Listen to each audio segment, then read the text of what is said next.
Assalamualaikum. Nah, di video kali ini aku pengen bahas tentang ADHD atau GPPH. Jadi di sini buat kalian yang butuh informasinya, silahkan tonton video ini sampai selesai. Jangan lupa di like, komen, dan subscribe. Terima kasih.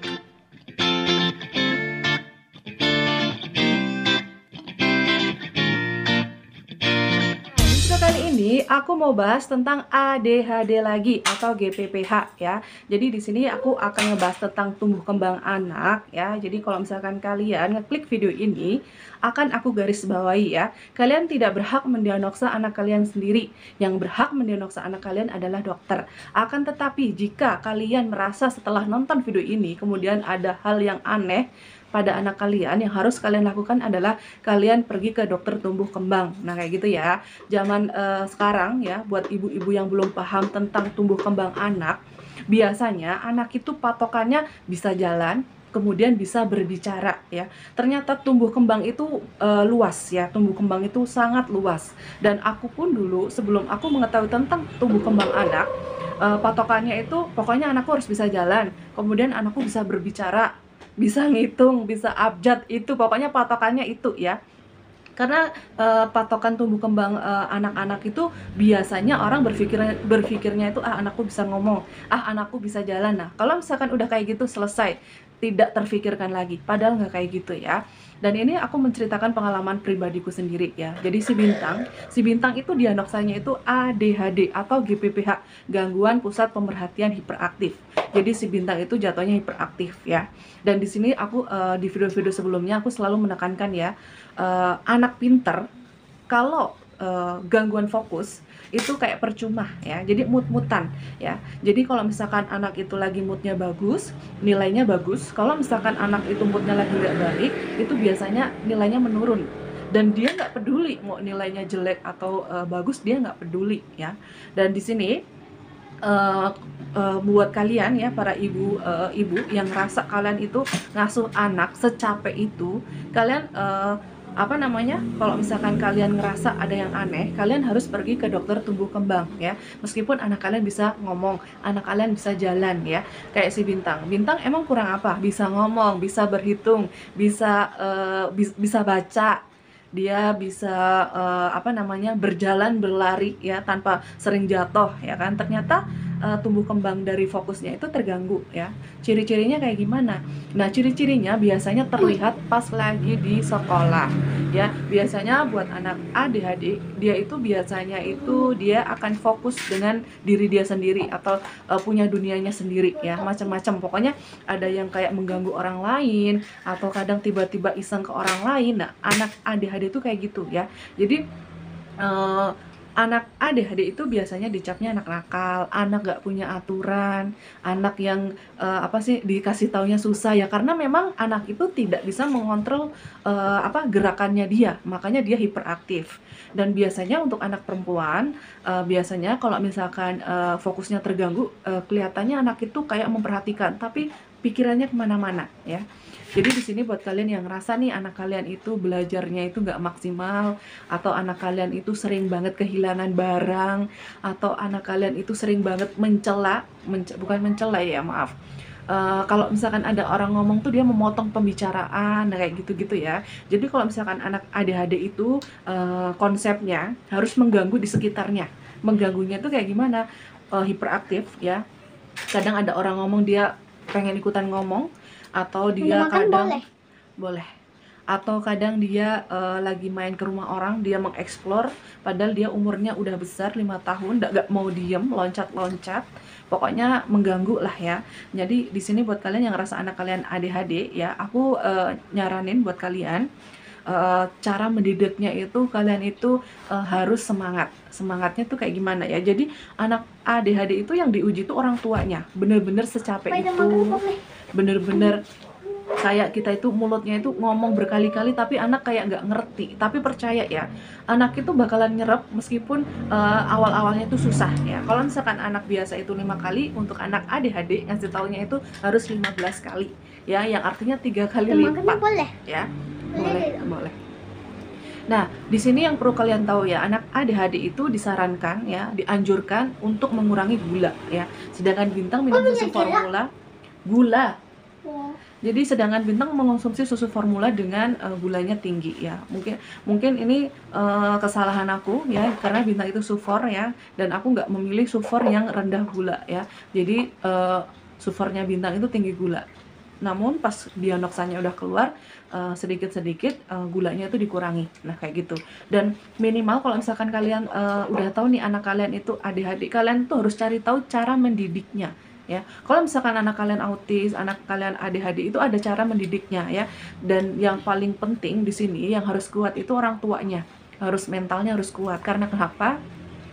Jujur aja sebelum aku pergi ke dokter tumbuh kembang ya, aku tuh kayak menolak kalau anak aku tuh ada sesuatu ya. Jadi aku tuh kayak seolah-olah anakku nggak apa-apa, anakku nggak apa-apa, anakku nggak apa-apa gitu, kayak menolak sesuatu yang udah digarisin sama Allah ya. Cuman pas aku udah ngeliat pertama kali Bintang sekolah ya, TPI, aku ngeliat perbedaan Bintang dengan anak-anak yang lain itu tuh jelas banget berbeda. Aku langsung gercep, aku langsung pergi ke dokter tumbuh kembang, kemudian aku menerima keadaan Bintang bahwa kalau Bintang itu memang hiperaktif ya, sifatnya hiperaktif. Nah, jadi anak ADHD itu biasanya akan terlihat jelas kalau dia ada di kelas ya, ada di barisan anak-anak lainnya, itu akan terlihat jelas-jelas banget berbeda ya. Yang pertama, dia nggak mau baris di kelas, dia sibuk dengan dunianya sendiri ya.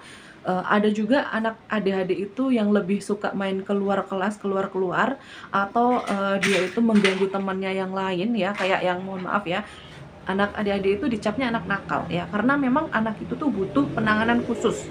Yang dinamakan penanganan khusus gini ya, kalau misalkan kalian tahu nih anak kalian itu ADHD atau GPPH ya, itu tuh cara mendidiknya itu harus tegas, berulang-ulang ya, dari hal sekecil apapun ya, dari adab, dari dia belajar itu harus berulang-ulang ya.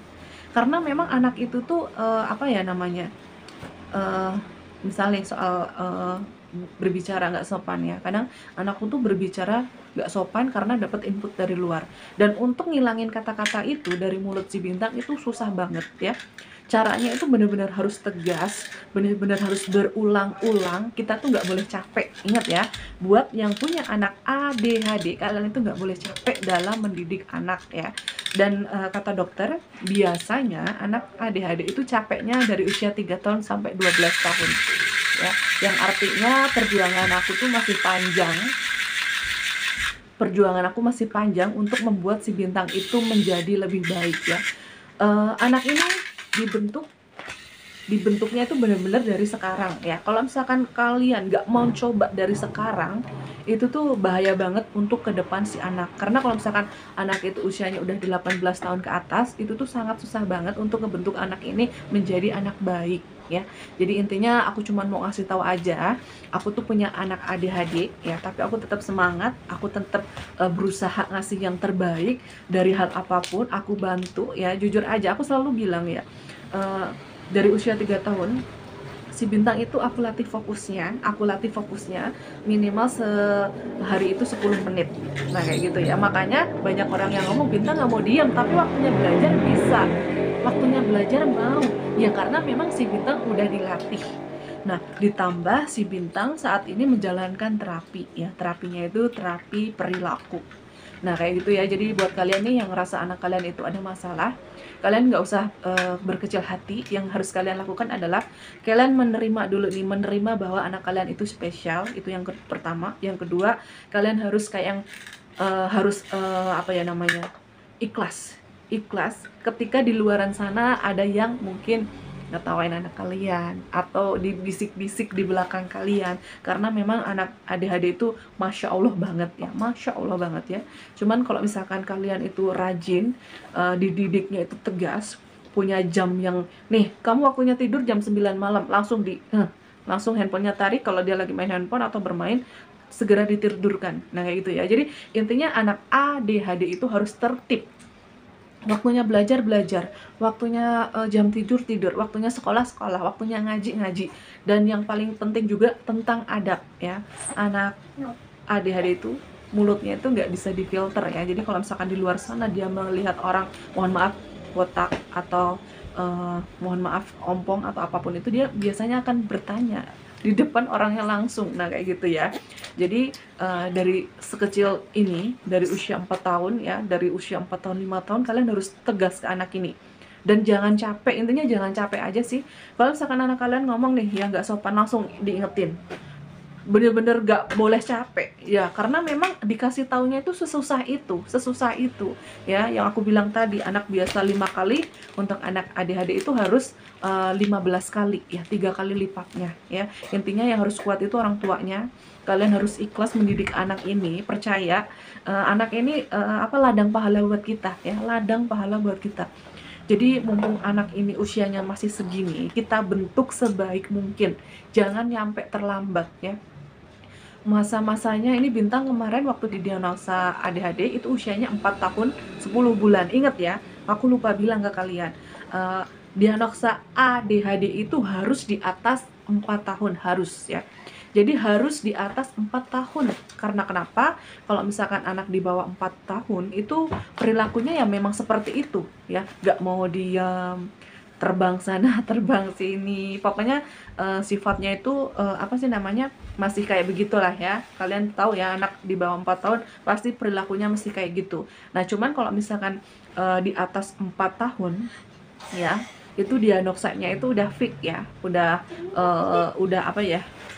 paten ya, udah paten. Tapi kalau misalkan di bawah 4 tahun ke bawah itu belum paten. Jadi di sini kalau misalkan kalian ngerasa ada keanehan-keanehan anak kalian nggak boleh, bahasa kerennya itu denial ya. Kalian nggak boleh denial. Kalian harus kayak mencoba nih, anak aku splash delay nih, anak aku kok kayaknya ciri-ciri autis atau ADHD. Kalian harus cari tahu dan mengakui dan menerima. Karena kenapa? Kalau misalkan kalian nggak menerima, ini akan memperburuk keadaan anak kalian ke depan ya. Kalau misalkan kayak anak kalian ini udah tahu di usia dini, kalian tahu nih cara mendidiknya, bahkan treatment untuk kayak terapinya, nah kayak gitu-gitu ya. Intinya itu aja ya. Dan aku tahu ya, aku di titik pernah ngerasa aku tuh kayak nggak terima kalau anakku dibilang A, B, C, nggak terima. Bahkan pernah ada tenaga medis dia menganjurkan aku untuk ke psikolog anak, tapi aku malah marah, aku nangis, aku pulang nangis dan marah karena aku nggak terima kenapa orang itu bisa bilang kayak gini ya, nggak terima. Cuman pas aku masuk TPQ ya, aku dan meyakini ternyata anak aku tuh beneran ada sesuatu, dan pas dibawa ke dokter tumbuh kembang memang bener diagnosanya udah fix ADHD. Dan pas udah bisa menerima, pas aku udah tahu, aku enjoy.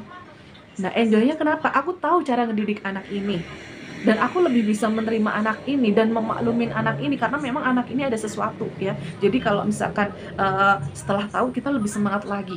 Nah kayak gitu ya. Nah pokoknya kalian harus semangat, nggak boleh putus asa ya. Pokoknya anak kalian itu anak hebat, yakin suatu saat anak kalian itu menjadi anak ngebanggain kalian kayak gitu ya. Nah terima kasih udah nonton video ini sampai selesai. Jangan lupa like, comment, dan subscribe. Terima kasih.